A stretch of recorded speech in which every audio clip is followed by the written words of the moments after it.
हमरा दिल के राजकुमार इहे बा, भगवान भी देवलन त छप्पर फाड़ के। अरे बाप रे, भगवान तमर पर साक्षात मेहरबान होके परी के दर्शन करा दिलो। अब लाले जाई बाहर, चल तनी घर में तेल पेरे वाला मशीन बैठा के आ तेल पेरत रहम। ए कबले सटी होई, मन में कुछ बात तो कह लोगी, मंदिर में ले जाके चट मम्मी पट बियाह करा दे तनी। हमरा से का पूछले बाड़ू, इनकरा से पूछो। हम तो 24 घंटा बियाह करले खखु आइले बानी। दीदी तू रेडी बारे? हम तो रेडी बानी, पर बाबूजी के पता चली तब।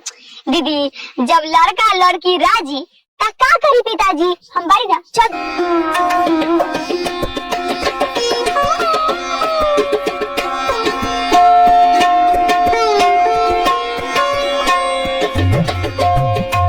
अच्छा एक बात बतावा, हमरा शादी के बाद दुख ना देबा? यही भगवान के साक्षी मान के कहत नहीं कि जिंदगी में तोरा के कोनो दुख ना देहम, रानी बना के रखम रानी। चलो ठीक है।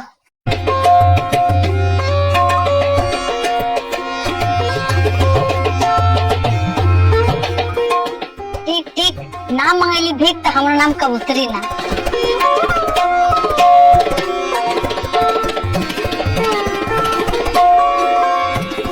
जीजा साली आता घरवाली हो खलाई, हमरो कोनो दुख तकलीफ ना होए के चाहिए। अरे ना होई तकलीफ कोनो, चलो ना।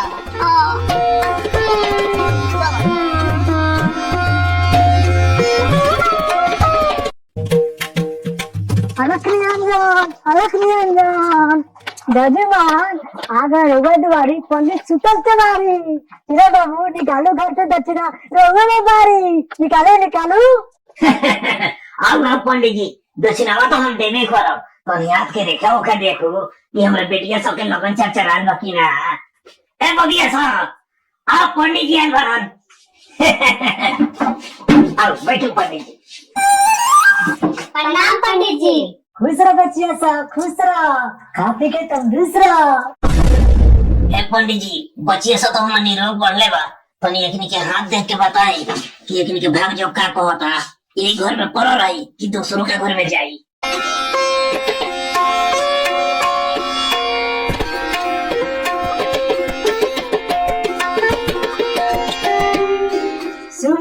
शुभ लगन चिरन बाबू, रार बच्चे के हाथ के रेखा बताओ ता, एकर भाग जो खुला हलायल बा। ए पंडित जी जल्दी बताई हमर भाग जो का कहता। बचिया तोर हाथ के रेखा ही बताओ ता, तोहर बियाह लाइव मैरिज होई। पंडित जी रउआ पंडित बनी, लबराई मत बोली। हमर बेटी से वैसा नहीं खे कि उड़हर पड़हर के शादी कर ली, ना लौकत होके तो चश्मा लगा ली और ठीक से बताई देख के। ए चिरन बाबू, हमरा भाई बड़े वाला पंडित ना है, अपना भाई बोलती इतना ज्ञानी पंडित ना कहे थी। एक में हाथ के रेखा देख के भविष्यवाणी कह दी तो धरती इन्हें से उन्हें पलट सकता, बाकी हम बात ना बदल सकता।